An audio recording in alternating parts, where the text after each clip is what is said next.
So here's a sylvan, and we're going to call this Lipstick on a Pig. This is before pictures of this boat, and it was rock chipped and dinged up really bad, and the whole back of the boat was full of rubberized undercoating in the motor well. So here we go. So we have this project going on here at Rooster's Restorations here. I'm going to talk a little bit about it here. Because this boat was a beautiful interior, all restored, but the outside of the boat was just a mess.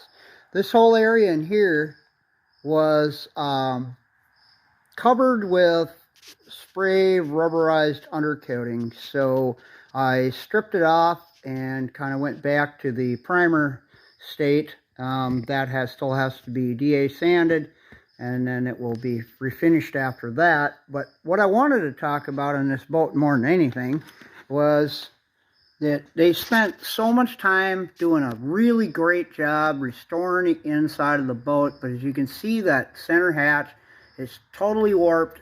All the rest of the wood that was used in the boat was standard plywood. And all the hatches were done and treated. Now, I'm going to tell you a little bit about treated plywood in boats. It just doesn't work. If it gets wet, it warps like crazy. It was never designed to go in any kind of a scenario like this. It was designed for the first 4 feet up to keep bugs out of houses. You know, that's what it was actually designed for, because it has formaldehyde in it, and it's treated so it won't rot. So the real big problem here is the fact that people think that, oh, if I use treated plywood, like treated deck boards, it'll never ever rot. It'll never warp. Well, that's not true. It will warp the second it gets wet, and it will never go back to its original shape. Seen so many people come into the shop here with boats that they've redone the floor and everything else. I don't know if you can see this one, but it's really bad. You know, I mean, you can see the warp in that cover. So what I'll do eventually here is I will take and replace that wood, take the carpet off if I can, salvage it, and replace the wood with regular plywood. Now, you don't need marine plywood unless you're going to keep the boat for another 50 years, because that's the way it is. But that front hatch there, that's just terrible shape.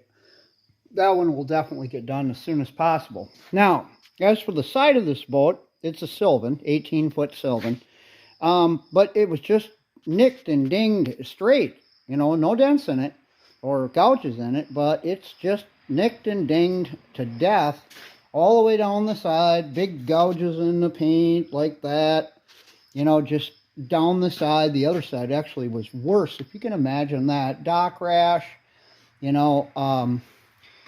So what's going to have to happen here is, and I don't really want to put the stripe back on it, it's going to be all almond when I paint it, and then I'm going to do a graphic stripe called a scallop down the side, down this side. I'll explain all that in future videos, but I wanted to basically go over what's going on here. So as you can see, there's another spot where the paint's just knocked completely off, and that has to be feather edged to be able to repaint it. This is not a show car quality paint job like we do with the muscle cars. This is just lipstick on a pig. It'll get all new lettering when it's all said and done, and like I said, it'll be all almond in color. It'll get blended in. You can see it's just rock chipped to death and gouged, you know, and just terrible. It's just in horrible shape. And I actually personally own this boat. I bought it from a friend of mine who had a lot of health concerns and just couldn't finish the project. But again, you know, it's just everywhere you look, it's gouged or ripped. So you can't even go 2 inches without hitting another spot. You have to feather edge. So what that looks like when you're all said and done and you got it all broke down, actually starting out with 80 grit because the paint's so hard, it looks like this. And then I'll go back over this with 180 grit and smooth it off even more. I will put 2 coats of epoxy primer on it so it'll fill any sand scratches or icky spots. But you can see on this side how much, and I didn't get them all either, by the way, but how much work it was to get this thing even in sanded down at 80 grit. That's not doing the bottom. Don't care about the bottom. You can't see the bottom when you're in the water anyway. I just wanted it to be more attractive because I own a restoration business. And the last thing I want is to drive something around that looks like that. I mean, it's just nasty. And so I have a beautiful 115 Mercury that I acquired that's going to go on the back of this boat. And I want it specifically for fishing on the Mississippi River, where I want a deeper sided boat for the water wave traffic and so on that's on the river. I don't mind backwaters. I use a smaller boat for backwaters and lakes, but I believe the inside of this boat will be just fine the way it is. It does have an incredibly cool trolling motor for the front, which has got all kinds of bells and whistles there, but we'll go into that all later. Just really wanted to kind of go over the high spots here. The glove box was busted out of it. I put a different one of those in, replaced that already. The controls are actually the same as what I'm going to be putting in here anyway, so that'll just go right back in the same footprint, and I'll just replace the cable. Actually, the cable and controls are the same thing, but I don't have a key. So the other boat had the controls in it, which I'll do a full video on that motor and everything else, because that was really a sweet thing. Hoping to get this all sanded tonight yet. This is just going to go from 180 grit. That's all I'm going to do with it. I know it's probably, everybody's going, oh my God, that's too aggressive. Well, it depends on what you put on it. If you're using epoxy primer, which is a high build product, and it's self-leveling, it'll be just fine, especially for this. Now, I probably wouldn't do that. I wouldn't even contemplate doing that on, a car by any means. No, but this is just about, it gets used, it gets abused. It's not going to stay pretty forever. On a show quality boat, we have a completely different paint system we use. So, just kind of wanted to cut this off. Didn't want to make a real long video of this. But I did want to show a kind of a beginning, of the damage that I'm going to be dealing with here, all the way down the side. And I don't know, it's almost like somebody had this in the driveway and somebody was doing Louis or something, slinging rocks at it, because I've never seen anything so rock chipped to death. And I've had hundreds of boats in this shop. We've been restoring forever. So the transom, I really don't see that it needs anything here. I'm only painting the sides. I just blend around the corner. It's going to be pretty much the same color. It'll be real close. So the paint will end here.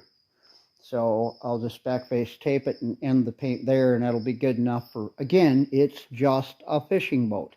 So just wanted to kind of go over everything that's going on about this old tub, and see if we can back it up here so you can see the side of this thing. I have, just to get that side done, I have almost 6 hours of sanding in that side with the DA. It was just horrific to be able to go 2 inches and feather edge another one, 2 inches feather edge another gouge or chip.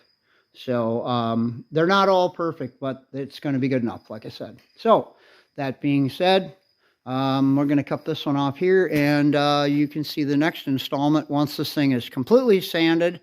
So again, I'll finish doing the other side in 80 grit. I'll go back over the whole thing with 180 grit, and that's where I'm going to stop for this job. It'll get 2 coats of epoxy primer. It's getting a tan. I'm actually using a lacquer base that is sold at O'Reilly's for a camouflage, because it's a beautiful tan color and it doesn't have to be shiny, so that'll go on. And then I'm putting 1 heavy coat of clear, maybe possibly 2 coats of clear on it, and that we're going to call it done. So anyway, I'll do a brown metallic scallop that'll kind of go along like here, and then come back and then cut back down like this, and then go along there about halfway that. So it'll look really cool when it's done. Got to personalize it a little bit. Like I said, I just wanted to keep this under 10 minutes so I don't bore you guys half to death, but this is just another side project at Roosters, and we're going to be doing an incredible amount of muscle car stuff coming up here. I've been getting footage for a long time. Jamie from Dead Dodge Garage as well has been, he and I have been hanging out, and there's a whole big thing that's going to be done there. So we're going to, Jamie's going to feature a very interesting trip. I won't let the kitten out of the bag on that, but that's on the muscle car side. I have several boats to restore in the next year. So many, I'm booked for over a year. Many engines to restore, and I have tons of cores. I'm going to put the plug in there. If you're looking for Mercuries, I am the 6-cylinder Mercury god, as some people say, because I have a ton of them, and I restore them all the time. I paint them, and I do occasionally sell core motors to people that want to do it on their own too.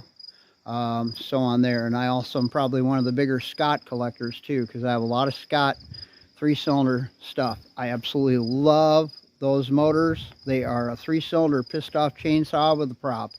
So anyway, we're over the 10-minute mark, but had to do that 1-minute plug. Anyway, everybody have a great day. Like, subscribe, and there'll be a ton more content coming.